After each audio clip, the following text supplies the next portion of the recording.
Ligou aqui, meu filho, aqui. Estou ouvindo.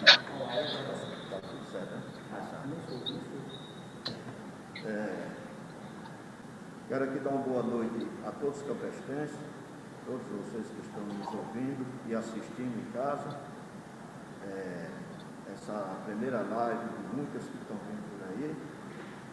E quero aqui registrar a presença de dois profissionais da saúde, onde o tema de hoje é sobre o Covid-19. E nós temos hoje aqui duas pessoas, dois ilustres, doutor Ion e doutor Flávio. Agora passo a palavra para o nosso secretário, para ele esclarecer algumas coisas que vai ser debatidas nessa live de hoje.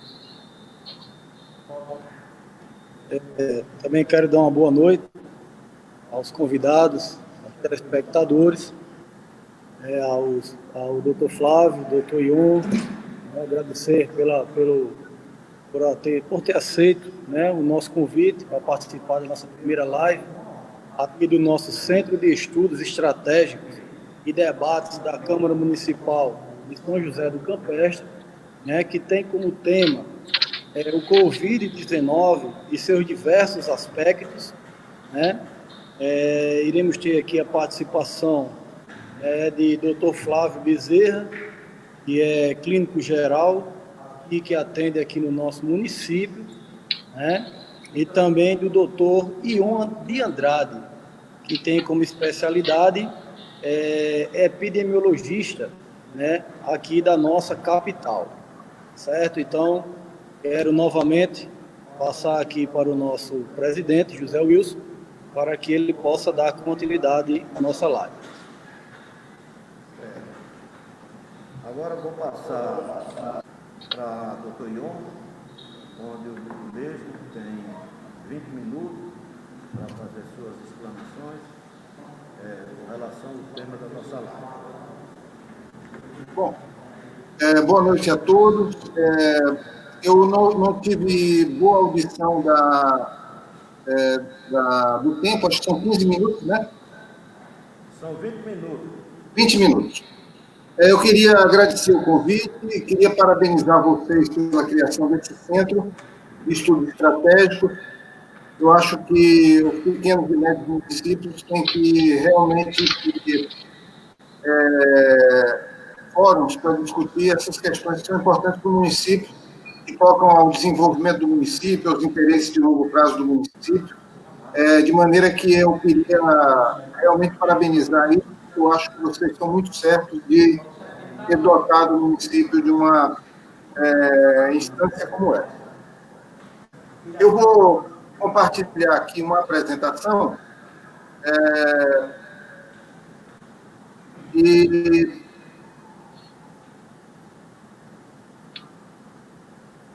para a gente poder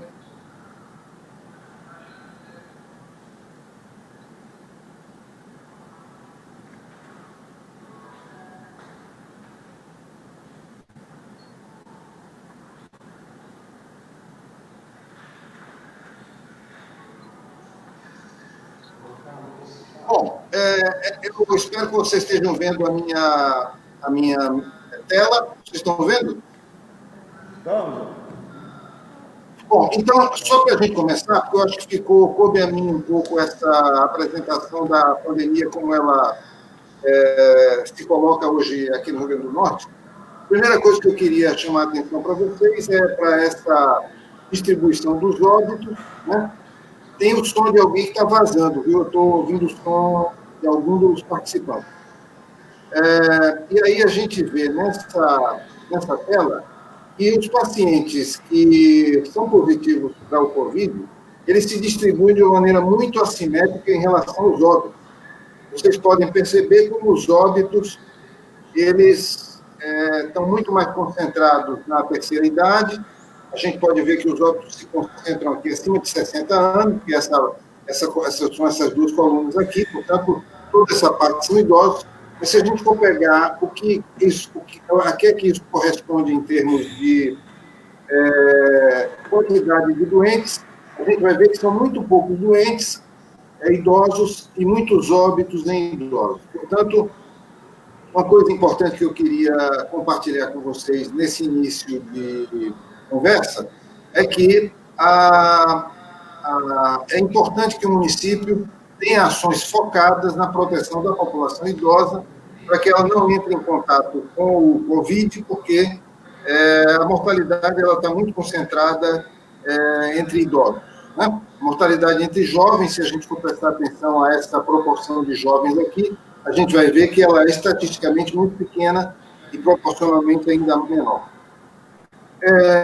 Aqui, o que eu convido vocês a prestar atenção é a tendência da pandemia no Rio Grande do Norte. Esses são dados do LAIS, que mostram que nós já passamos o pico e que nós entramos numa fase de declínio. Né? A gente aqui está teve aqui alguns dias atrás novamente um repique, mas parece que os casos continuam a cair. Essa queda dos casos de Covid se deve essencialmente ao fato de que as pessoas elas aprenderam a se cuidar melhor. Eu não sei como é a situação aí na cidade de vocês, mas aqui em Natal hoje há uma adesão muito grande ao uso de máscaras, coisa que não acontecia até o mês passado, e a gente sabe que quando duas pessoas usam máscara, as chances de que haja contágio pela Covid caem muito. Portanto, essa queda da pandemia se deve, em grande medida, ao fato de que as pessoas hoje sabem manejar melhor o controle dessa doença. Essa aqui é a tendência das mortes, dos óbitos, né? E que a gente enxerga também um declínio que parece sustentável. Isso também está relacionado com um menor volume de internamentos, uma menor pressão de internamento. Portanto, a quantidade de casos e a quantidade de óbitos vem desenhando uma tendência de declínio. Essa é a distribuição parcial dos casos no Rio Grande do Norte, e a gente vai ver aqui nesses dois mapas. O mapa da esquerda, ele mostra o número de casos confirmados, e a gente vê que praticamente todos os municípios do Rio Grande do Norte têm casos de Covid. Poucos são os municípios que não registraram ainda nenhum caso de Covid. São exceções, né?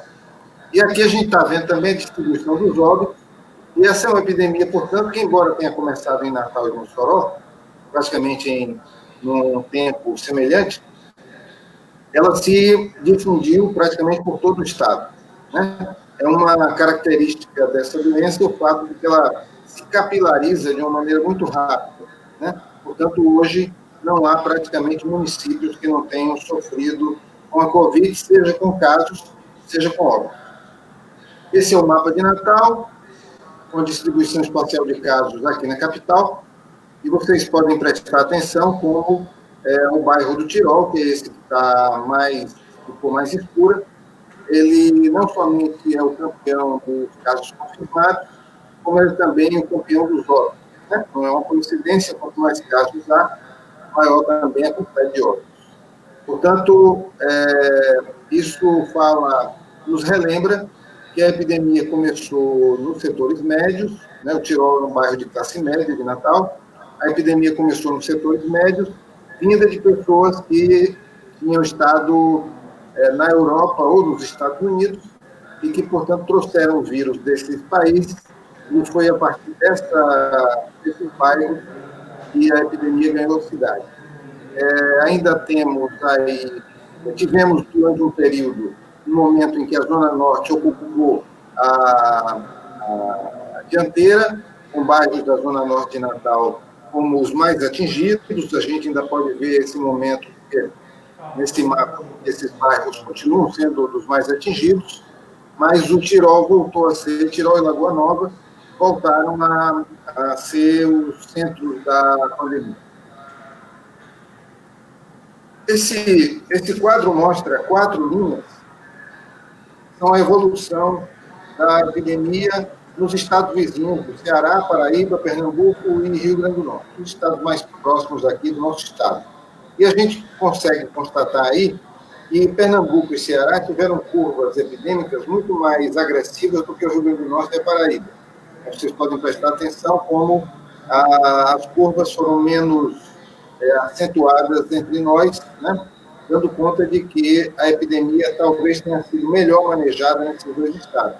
Aqui no Rio Grande do Norte, o primeiro decreto do governo do estado de fechamento aconteceu antes dos primeiros óbitos. Então, nós tivemos, apesar de termos tido muitos casos e já passamos de 1.400 óbitos, né? A gente teve, mesmo assim, um perfil de epidemia mais brando do que o que ocorreu no Ceará e em Pernambuco. Esse é o modelo matemático do Mosaic, que é um sistema montado pelo professor Zé Dias e outros colaboradores, que mostra, através de modelos matemáticos, em que momento da pandemia nós estamos aqui no Rio Grande do Norte. Vocês podem prestar atenção aí. Segundo esse modelo, e é o que a gente realmente constata, o pico já foi ultrapassado, né? E a gente percebe também, nesse quadro de cima, a gente vê que o pico dos expostos e dos sintomáticos já foi ultrapassado. No quadro do meio, a gente vê o quanto isso representa, do ponto de vista dos óbitos, o uso de leitos hospitalares, das hospitalizações, e também essa linha tracejada mostra o momento em que nós estamos, né? Onde há ainda muitos internamentos, mas nós já começamos a descer a ladeira de menos casos, né? Como eu disse no início, há menos casos hoje do que inicialmente. Mas esse é o quadro de Pernambuco, também do mesmo sistema Mosaic. Vocês podem prestar atenção que em Pernambuco eles também tiveram um primeiro momento de diminuição, um fim de um ciclo, como a gente pode estar vendo aqui nessa área esquerda do gráfico superior, e depois eles tiveram um repique. E vem tendo um repique que é, inclusive, ainda pior do que o que ocorreu lá atrás. Em Pernambuco, esse repique está ligado às cidades do interior, né? Mas isso significa que aquilo que nós estamos vivendo aqui no Rio Grande do Norte, que é esse quadro aqui, aquilo que nós estamos vivendo no Rio Grande do Norte, precisa de uma atenção especial de todos para que a gente não venha a ter um perfil semelhante ao que hoje vive o estado de Pernambuco, né? Portanto, as conquistas que foram feitas do ponto de vista do controle da epidemia não podem ser abandonadas sob pena de nós voltarmos a ter sempre um número crescente de casos. Aqui é a curva de isolamento social. Vocês podem prestar atenção que logo antes dos primeiros decretos, o isolamento social era muito baixo. Quando houve o primeiro decreto, ele subiu até para o nível mais alto que já foi registrado nessa série. E ele, desde então, ele vem caindo, né, de uma maneira lenta. E hoje, com essas medidas de retomada, a gente pode prestar atenção de que os níveis de isolamento social são os menores desde o mês de março, quando foi decretado o primeiro isolamento social. É importante a gente constatar isso, porque isso representa efetivamente um risco se as pessoas não entenderem que essa volta à normalidade tem que se dar dentro de regras muito restritas. Essa linha escura aqui no meio é a linha do último decreto, do primeiro decreto de volta à normalidade, que aconteceu dia 30 de junho. Então, vocês podem prestar atenção que entre os dias que antecederam o decreto e os que sucederam o decreto, que há uma tendência de diminuição do isolamento social. Esse é o percentual de ocupação de leitos aqui no estado, e a gente constata que há 76% de leitos ocupados, 17% de leitos disponíveis. Portanto, a gente começa a entrar numa fase em que há um pouco mais de tranquilidade do ponto de vista da oferta de leitos, né? O que acontece ainda em Natal, que vem estando muito sobrecarregado, é que, às vezes, os leitos disponíveis estão à distância, não estão muito próximos. Isso pode tornar o acesso do paciente ao leito muito dependente do transporte, e muitas vezes o paciente espera um tempo prolongado até que possa ser encaminhado para o local onde ele vai ser efetivamente internado. Esse é, me parece, o último slide que eu tinha para mostrar a vocês. E aqui a gente vê o quadro da regulação de leitos. Aqui a gente vê à esquerda que a central de regulação de leitos vem funcionando de uma maneira extraordinária. Vocês podem prestar atenção que os pacientes têm sido deslocados até de distâncias bastante importantes, né? Para poder ter acesso ao internamento hospitalar, né? Então, a gente vê, por exemplo, paciente aqui de Natal, nessa linha rosa, ele foi internado em Caicó, porque durante um certo tempo os hospitais da região do Seridó tinham vagas. Então, aqui a gente vê um paciente, essa linha rosa, um paciente que saiu de Natal e foi se internar em Caicó. Então, hoje, a regulação de leitos funciona de uma maneira bastante transparente, e esse é outro ganho que foi proporcionado pelo Laboratório de Inovação Tecnológica em Saúde, em convênio com a Secretaria Estadual de Saúde. É um trabalho muito importante aí do Laís, da UFRN. Aqui, pacientes na lista de regulação, pacientes em lista de espera ou já regulados, e a gente vê que, para dar o exemplo, os pacientes com perfil de leito crítico correspondiam a 8 pacientes, agora há pouco, quando eu colhi essa imagem, mas havia leitos críticos disponíveis em número de 51. Portanto, o número de hoje, nem sempre foi assim. Essa é uma conquista do momento atual. A gente tem muito mais leitos disponíveis do que doentes em lista de espera.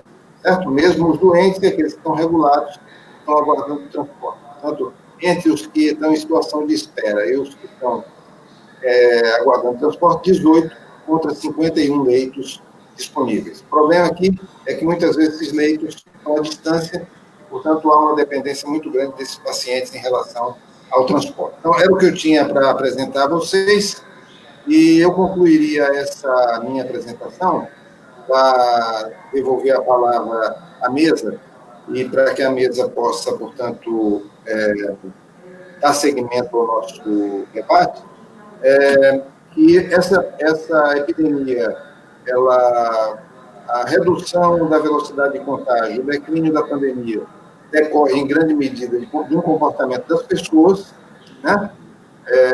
Essa é a primeira linha de análise, portanto, as pessoas hoje têm mais cuidado do que tinham no início da pandemia, usam mais a máscara, consideram muito mais a questão do distanciamento social do que antes. Portanto, a doença tem menor chance de contágio do que tinha logo no início dela, quando as pessoas não tinham conhecimento suficiente de como ela funcionava. Essa é uma primeira linha de ideia. A segunda linha de que a volta à normalidade, ela hoje está se dando dentro de parâmetros de indicadores que são os indicadores mais ou menos indicados em toda parte, pelo menos no que toca ao uso de leitos, portanto, abaixo de 80%, mas essa volta à normalidade, ela só vai dar certo se as pessoas continuarem a respeitar as regras de proteção contra a Covid, em virtude de que a quantidade muito grande de pessoas que ainda não tiveram doença e poderiam adoecer, e não está excluído, portanto, que a gente pudesse repetir aquilo que a gente viu no quadro referente ao estado de Pernambuco. Eu não acredito que a gente vai ter um repique, em virtude de que as pessoas hoje sabem manejar mais ou menos a Covid, sabem evitar contágio. Portanto, eu, pessoalmente, não acredito que vai haver um repique como em Pernambuco. Mas pode sim haver um repique, e portanto, a chance de que ele não aconteça, ela está relacionada com os rigores que devem continuar sendo de regra e que todos devem aderir. Né? Então, é um pouco essa reflexão que eu tinha, e eu devolvo a palavra ao presidente da mesa para que possa dar continuidade com o doutor Flávio.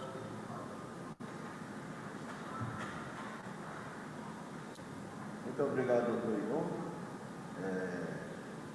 Vou passar aqui a palavra para o doutor Flávio, para ele fazer as exposições dele, e daqui a um pouco a gente volta aí com algumas perguntas, tirar alguma dúvida das pessoas, né, que queiram tirar. E dizer que o doutor Flávio é uma pessoa que passou pela situação, é uma prova viva fazer com isso, graças a Deus, está aí.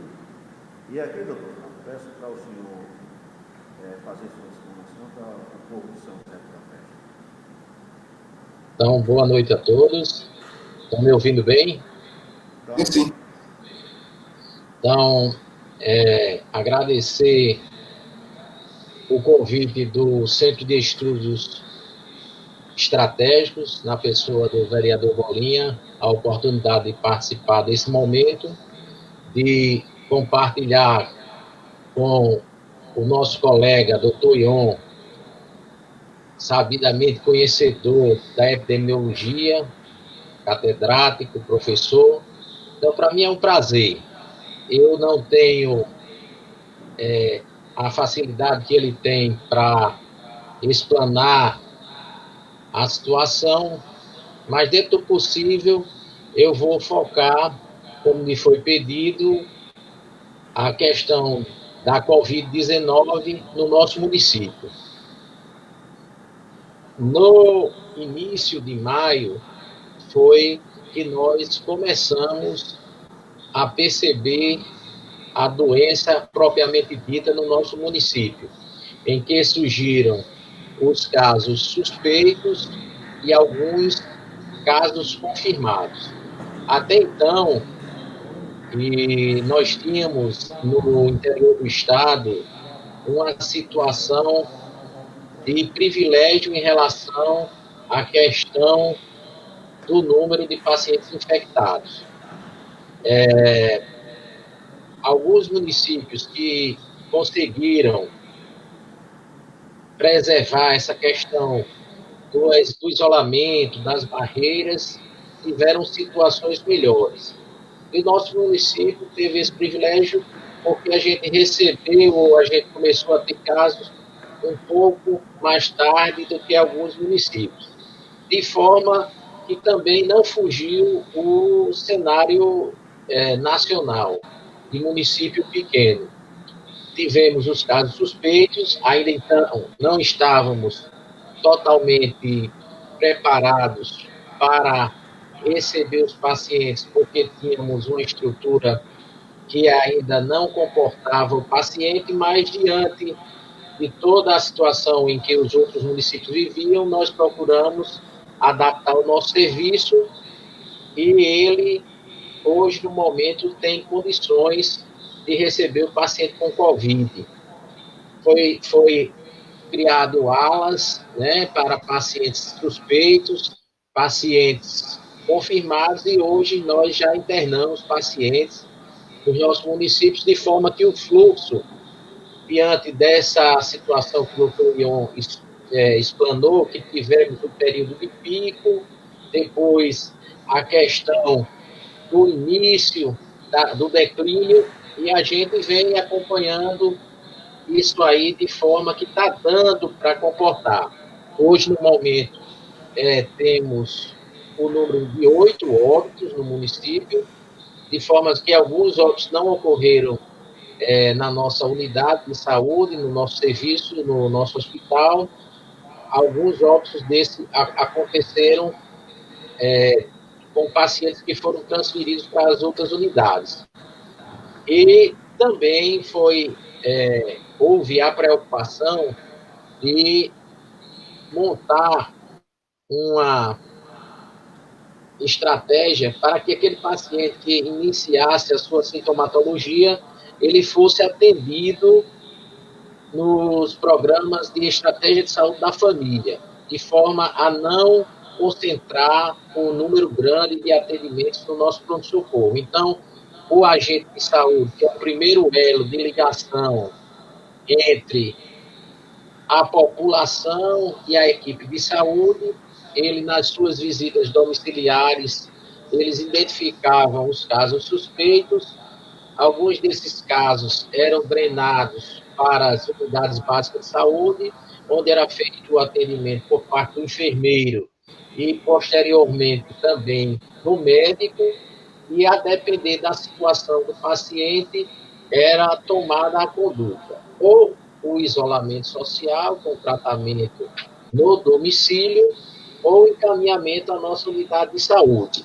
Então, de formas que isso no começo existiu alguma dificuldade, mas hoje já ocorre de uma forma tranquila.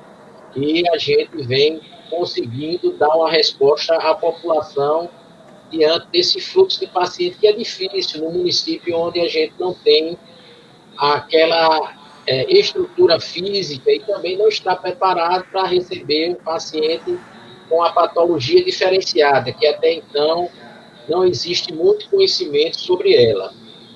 Mas hoje o fluxo está sendo dessa forma, nós temos condições hoje básicas de atender, internar o paciente menos grave, porque a gente sabe que a doença ela tem essas três fases: a fase inicial, com sintomas leves, a fase com sintoma moderado, quando começam a existir por parte de alguns pacientes alguma dificuldade do ponto de vista respiratório, onde a oximetria ela fica abaixo dos 95%, 94%, então esse paciente ele já é encaminhado à nossa unidade para que ele possa ter um aporte melhor de cuidados. E nós, diante do quadro clínico do paciente, aqueles pacientes que são diagnosticados clinicamente, porque hoje, como clínico de interior, atuando há mais de 20 anos nessa área, a gente sabe que a clínica do Goiônio tem que ser soberana, porque a gente tem muita dificuldade do ponto de vista de exames radiológicos, exames laboratoriais. Então, aquele paciente que clinicamente ele tem uma ausculta pulmonar que sugere uma... Estão me ouvindo bem? Que sugere uma pneumonia, no caso da Covid, uma pneumonia viral, esse paciente ele é internado, a depender da evolução clínica dele, é feito o cadastro dele no Regula-RN e, a partir da evolução e da questão da vaga, esse paciente é transferido. Nós tivemos a oportunidade de transferir pacientes para o Hospital Giseuda Trigueiro, hoje referência na Covid-19, o Hospital da Polícia, Caicó. Então, nosso paciente, ele tem sido encaminhado para esse serviço. Aí entra aí também a questão do transporte, da distância. A maior nossa dificuldade é quando surgem vagas para Caicó. E a distância é grande, né? A dificuldade de transportar o paciente com oxigênio terapia também fica mais difícil, mas de formas que a gente vem conseguindo, dentro das limitações, transferi-los. Percebemos que com a diminuição do número de casos graves, né, foram surgindo mais vagas em leitos de retaguarda, e a espera hoje já não passa a ser tão grande. Às vezes a gente passa 3, 4 dias para tentar conseguir transferir um paciente, hoje ele, em torno de 24, no mais tardar 48 horas, ele tem a sua transferência efetivada. Então, diante disso aí, eu tenho um aspecto geral de como funciona o nosso serviço no município.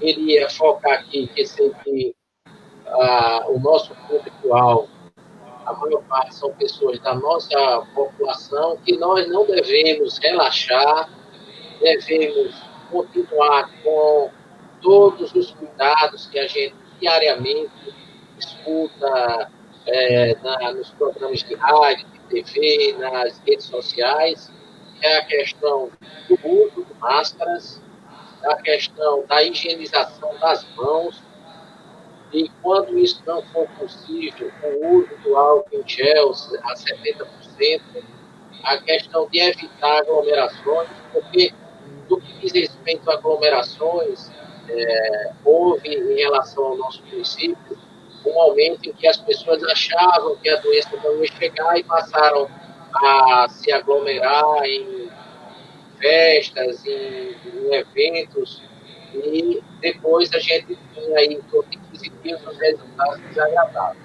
Então, hoje a população já é ciente disso, por parte do poder público, a fiscalização, a questão também da fiscalização dos comércios, do que diz respeito a todos os cuidados que se devem ter, e eu considero que, diante de uma pandemia que afeta o mundo inteiro, o nosso município, com uma população pequena que está, ele ainda se encontra numa situação, digamos assim, confortável, porque nós estamos conseguindo dar o resultado em relação à questão dessa doença.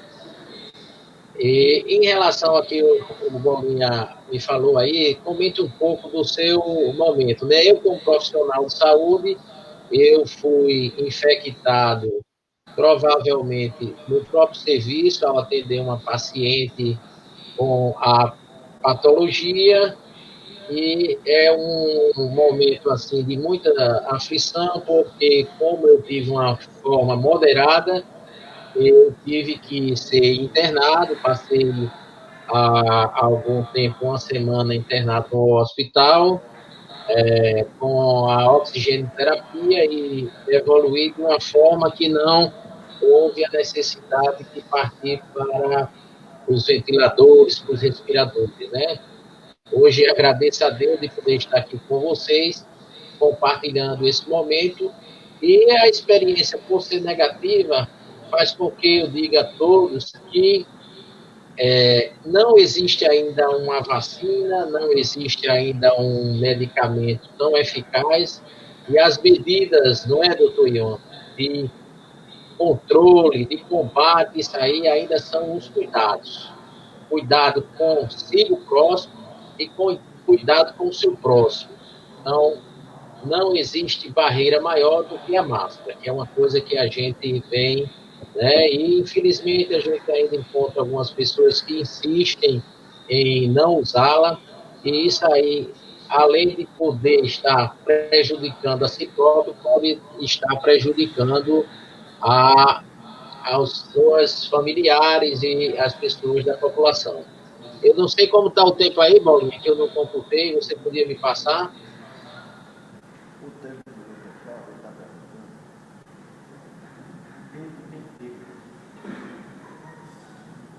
Você está com mais uns 5 minutos, doutor. 5 a 6 minutos. Ok. Então, hoje, o que eu posso dizer como clínico de um serviço pequeno é que nós, profissionais da saúde, nós podemos fazer muito diante desse mal que acomete o mundo inteiro.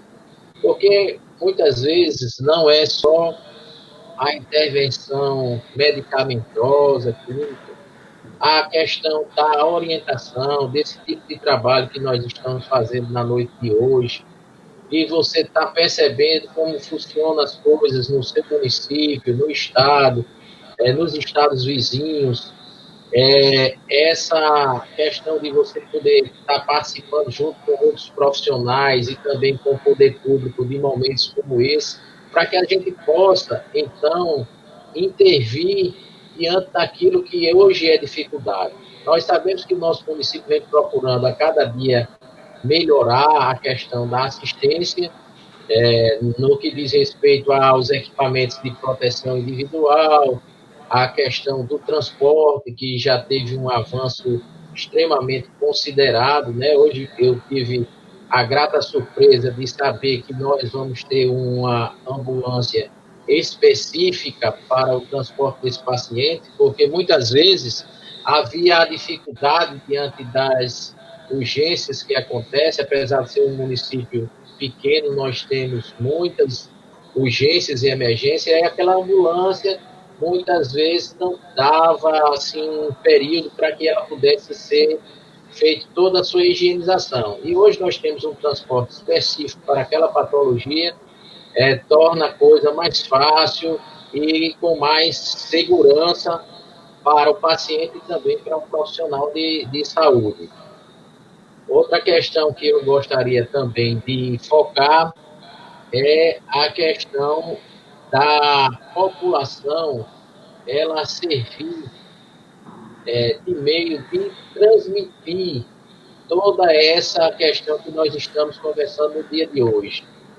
Porque muitas vezes nós, num momento como este, a gente consegue atingir um público que tem o privilégio de ter o computador, de ter isso aí, a gente sabe que existem algumas pessoas que ainda não têm.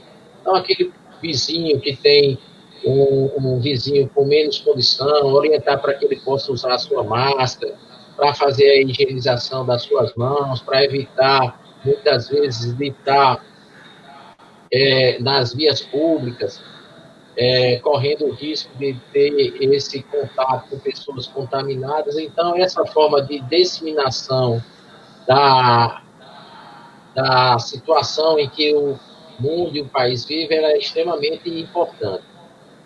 E também no que diz respeito à questão de você procurar, a partir do momento que vocês têm a sintomatologia, procurar o serviço de saúde. Às vezes a gente acaba recebendo pessoas num estado mais crítico e até por uma questão de timidez, de vergonha, de dizer, de não querer expor que está com a doença, procura o serviço de uma forma mais tarde, e aí a doença ela está numa fase mais avançada. Né? Muitas vezes a gente tem pego paciente na fase inflamatória, já com comprometimento pulmonar bem considerado, paciente que se recusou muitas vezes de procurar o serviço, de não aceitar, porque em algumas situações essa doença ela é um pouco silenciosa. Eu mesmo, quando fui internado, meu filho que faz medicina, ele olhou a minha saturação e disse, não, vamos para o hospital. Eu disse, não, mas eu ainda estou bem. E acabou que quando eu cheguei lá, o colega disse, não, você já tem 50% do seu pulmão comprometido. Então, é uma doença que muitas vezes ela pega algumas surpresas para o profissional e também para o próprio doente. Eu que tinha o conhecimento, achava que está bem, imagine uma pessoa que não tem essa questão dos conhecimentos. Então, caso de febre, dor de cabeça, espirro, coriza, perda do olfato, do paladar, fadiga, indisposição, dificuldade de respirar. Então, isso são sinais de alerta, que são sinais também de outras patologias respiratórias, mas você deve procurar a unidade de saúde mais próxima para poder estar fazendo o seu atendimento. Então, o que eu tinha para expor era isso, e agradeço e vamos partir, me parece, para o terceiro momento aí, que seria a questão das perguntas. Então, a palavra vai para a direção da mesa. Ok, doutor Flávio, muito obrigado pelas suas explicações. Aqui a gente vai pedir, né, à população que está nos assistindo, alguém que tem alguma pergunta a fazer e queira esclarecimento de alguma situação, pode enviar para a gente isso aí. E desde já também eu queria fazer uma pergunta ao doutor Ion com relação à situação que a gente se encontra hoje. Doutor Ion, é o seguinte, a gente está vendo que estabilizou a Covid, segundo, está diminuindo, mas eu não acredito bem que esteja diminuindo, eu acho que ela estacionou, né? E o que é que o senhor passava para o público, para essas pessoas do nosso município? Porque a gente sabe que só o gestor, as autoridades não resolvem esse problema só se a comunidade, se a cidade em si não se empenhar e se cuidar também. Porque a partir do momento que a gente relaxar, que a gente achar tudo em dia, está tudo em ordem, vai acontecer um desastre novamente e o culpado somos nós mesmos.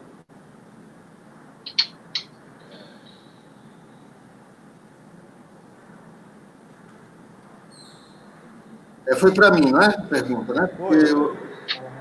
Veja só, realmente eu vou fazer aqui uma projeção em relação à proporção de óbitos em relação a possíveis contaminados no Rio Grande do Norte. Nós estamos aí girando em torno de 1.500 óbitos, eu não vi o número de óbitos de hoje, mas deve estar girando aí em torno de 1.500 óbitos. E isso acontece com uma doença que mata 1% da população de doentes que ela adoece. Então, a cada 100 doentes, um morre, 1% dos doentes.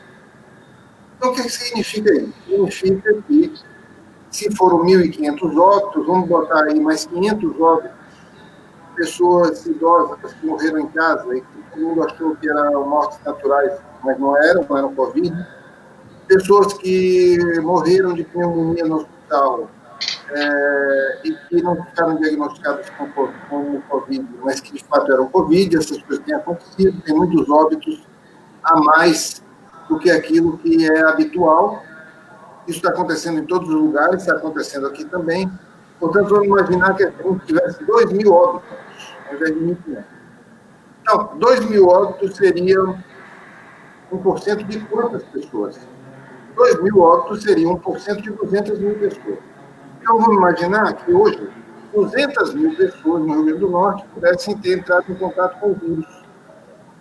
Mas a população do Rio Grande do Norte conta 3,5 milhões de pessoas. Portanto, tem muito mais gente que não pegou a doença do que gente que pegou a doença. Então, primeiro, nós estamos muito longe daquela ideia da imunidade de rebanho, ou seja, aquele nível de proteção que é dado pela imunidade da maioria das pessoas, estamos muito longe disso. Isso significa que poderia haver muita palha para queimar se o incêndio, ou se a gente perder o controle do incêndio. Porque a maioria das pessoas continua sem ter tido contato com o vírus. Então, essa que é a preocupação, porque com essa ideia da volta à normalidade, com essa ideia de que há menos demanda pelos leitos hospitalares e menos óbitos, as pessoas poderiam cair na imaginação, na ideia falsa, na armadilha, e achar que todos os problemas estão resolvidos. Não é verdade. Portanto, a gente ainda vive uma situação de extrema vulnerabilidade. Só não é pior porque as pessoas hoje sabem se cuidar melhor. E sabem se cuidar melhor com algumas ferramentas que se provaram muito eficazes, como a máscara, conforme o próprio Fábio colocou. Se duas pessoas usam máscara, a chance de que você possa ter o contágio é mínima, porque um protege o outro. Então, o que está acontecendo, as pessoas fazem mais distanciamento, você está diante de uma pessoa, mesmo usando máscara, você fica à distância, então você protege a pessoa. As pessoas se protegem. É isso que está acontecendo. Mas o cenário é um cenário que não permite relaxamento. As pessoas têm que continuar pensando em prevenção.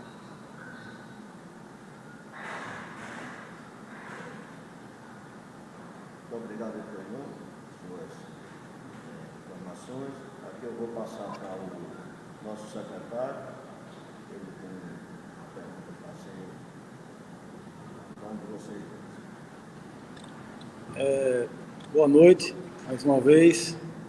A pergunta agora vai para o Dr. Flávio, né, de um nosso participante, né, que diz assim: o Hospital de Campestre está pronto para receber pacientes com Covid?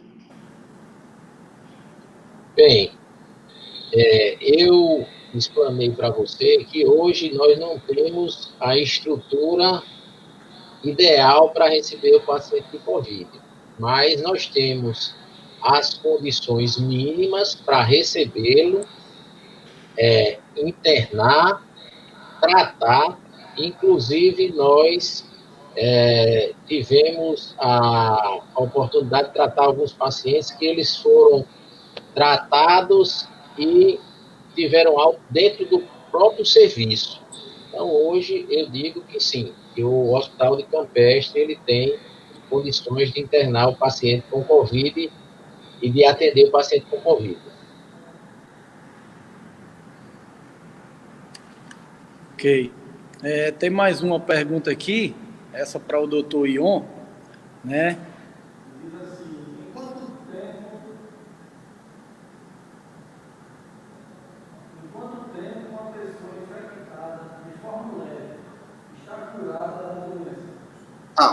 Em quanto tempo a pessoa infectada está curada da doença, né? Veja bem, então vamos lá. O que é que a gente tem que considerar? Essa doença pode ter até 14 dias de incubação. A partir do primeiro dia que a pessoa entrou em contato com o vírus, ela ainda não tem sintomas, mas a gente já pode considerar como um caso de Covid, mesmo que ele não possa ainda ser detectado e diagnosticado.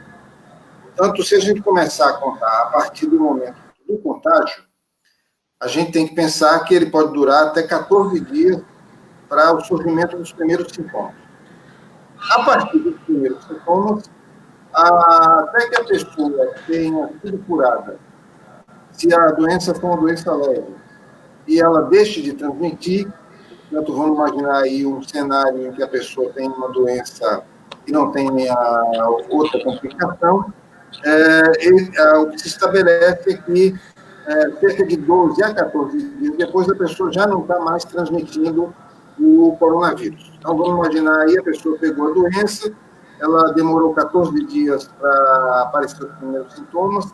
A partir do momento em que ela apresenta os primeiros sintomas, ela tendo uma doença leve ou moderada, 14 dias depois ela deixou de transmitir.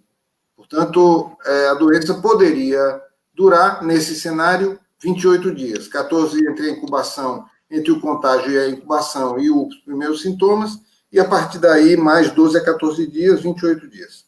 O que acontece é que, quando os casos são graves, essa doença pode se prolongar em tratamentos hospitalares muito longos. A média de internamento dos pacientes COVID é de cerca de 15 a 20 dias. Dos que vêm a falecer, de 7 a 10 dias. Portanto, mesmo aqueles pacientes que não conseguem se recuperar, evoluem de forma grave e vêm a falecer, ainda passam 10 dias internados. Portanto, se a gente pensar nesse cenário, essa é uma doença que pode, nos casos graves, se prolongar muito antes que o paciente possa ter a alta hospitalar com melhora ou que possa vir a falecer.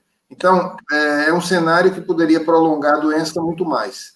Mas a média, o que se estabelece como média, por exemplo, é importante para a questão da volta ao trabalho, né? Muitas vezes, quando as pessoas perguntam sobre a duração da doença, toca a volta ao trabalho de alguém, de algum colaborador que teve a doença, e todos querem saber quando é que essa pessoa deixa de ser contagiosa para os outros. Então, esse tempo comumente se calcula como um tempo de 14 dias. Portanto, são 2 tempos de 14 dias. O primeiro entre a incubação e o tempo máximo para o aparecimento dos sintomas, que é 14 dias, mas a maioria esmagadora das pessoas tem sintomas em torno do 5º dia, entre o 4º e o 6º dia. E mais 12 a 14 dias, mas também mais 14 dias entre a doença, entre os sintomas e a cura clínica, no momento em que a pessoa já não transmite mais. Né? Há exceções, novamente, mesmo pessoas com doença leve, que podem passar até 60 dias transmitindo o vírus, mas são casos muito, muito mais raros. A maioria das pessoas, com os 14 dias que eu falei, deixa de transmitir.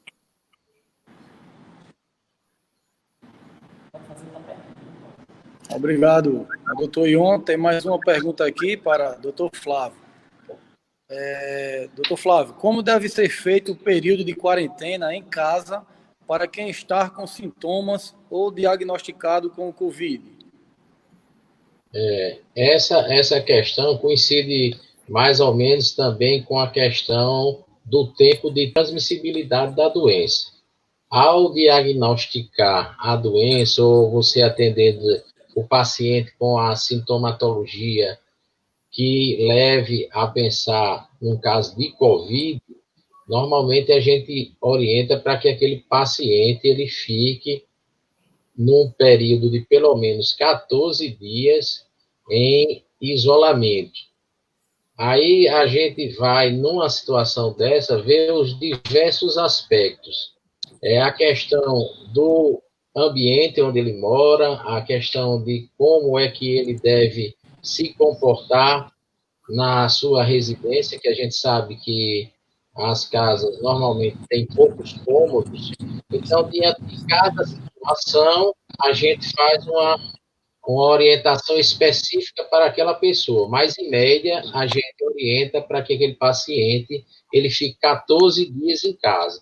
E nós reforçamos que, após esses 14 dias, vamos dizer que ele passou até o 14º dia com a tosse leve, a gente pede para que ele mais 3 dias, ou seja, 72 horas assintomático, aí ele possa ter um contato com os seus familiares, com a vizinhança, enfim. Mas é importante também dizer que, nesse período, esse paciente ele pode ter o seu diagnóstico confirmado ou descartado. Se ele conseguir fazer, por volta do 11º, 12º dia, um teste e for negativo, a gente pode ter uma segurança que essa pessoa aí já não vai transmitir. Isso aí não é uma regra, mas na maioria dos casos, sim. Ou quando esse paciente consegue fazer em torno do 5º dia, um suave nasal, o RT-PCR, o exame, e esse exame, às vezes o paciente faz no laboratório privado, o resultado é rápido, então a gente não tem esse rigor na questão dos 14 dias. Mas, em média, é isso aí, 14 dias para que ele possa estar convivendo com as outras pessoas de forma normal.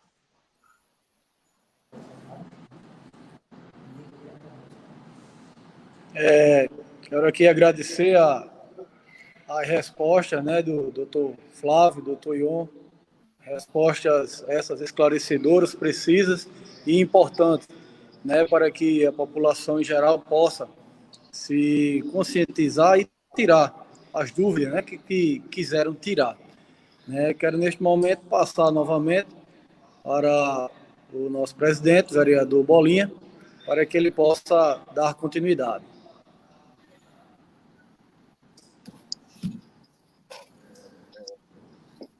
Eu quero desejar agradecer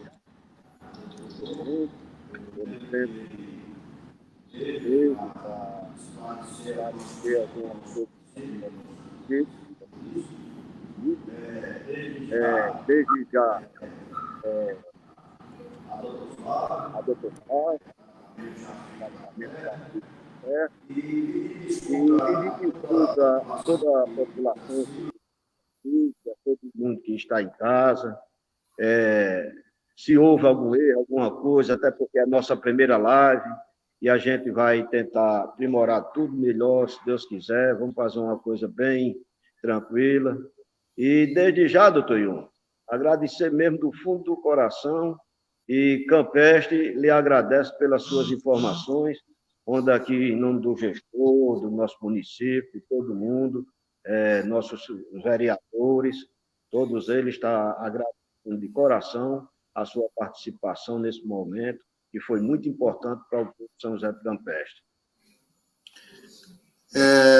Eu é que agradeço o convite e volto a parabenizar o município pela criação desse fórum de discussões, que eu acho que vai trazer muitas ideias aí para a continuidade do trabalho de vocês, da Câmara, e que vão resultar em benefícios para o povo de Campestre.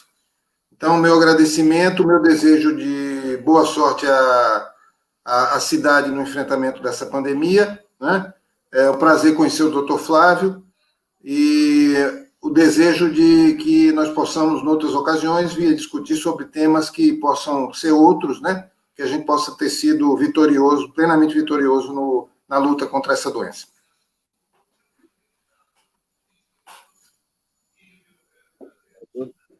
Ao senhor, doutor Flávio, já filho da terra, né? Querido por todo campestrense também, onde lhe acolheu de braços abertos, e o senhor soube retribuir isso mais do que ninguém para todo campestrense. Quero lhe agradecer de coração mesmo, de coração, por tudo que o senhor tem feito por nossa cidade e a simplicidade também de ter tirado esse tempozinho para nos atender e ter feito esse trabalho junto com a gente, que, se Deus quiser, é a primeira de muitas que vai vir por aí. Então, agradeço a oportunidade de participar desse momento e compartilhar esse tema com o colega Ion, conhecedor dos vários aspectos da epidemiologia. Para mim é uma satisfação e dizer que eu me encontro à disposição do município para que a gente possa, de forma conjunta, continuar lutando contra esse mal que vem acometendo o nosso município. Então, meu muito obrigado e uma boa noite a todos e fiquem com Deus. Muito obrigado. Jesus abençoe todos vocês, todos nós. E aqui quero deixar meus agradecimentos também aos funcionários dessa casa, a doutor Evandro, aos colegas vereadores, ao gestor e principalmente a toda a população de São José do Campestre, que hoje está enfrentando também, junto conosco, essa pandemia muito complicada, muito delicada, que a gente tem que ter o maior respeito com ela. Não é medo, não, é respeito, porque senão ela derruba mesmo e as coisas são difíceis, porque a nível de mundo, a gente viu o que aconteceu em Natal agora por último, em Açu, em outras cidades por aí, que acreditaram que tinha acabado e a coisa aconteceu da pior forma possível. Foi preciso usar a força policial para botar o pessoal para casa. E não é o caso nosso aqui, graças a Deus. Peço que Campestre, em peso, toda a população de São José do Campestre se sinta abraçado por todos nós e que fiquem com Deus e agradecer, né, a Papai do Céu para que outras lives venham, outros esclarecimentos venham para esse povo tão querido da nossa cidade de São José do Campestre. Meu muito obrigado a todos vocês. Fiquem com Deus. Boa noite a todos. Boa noite.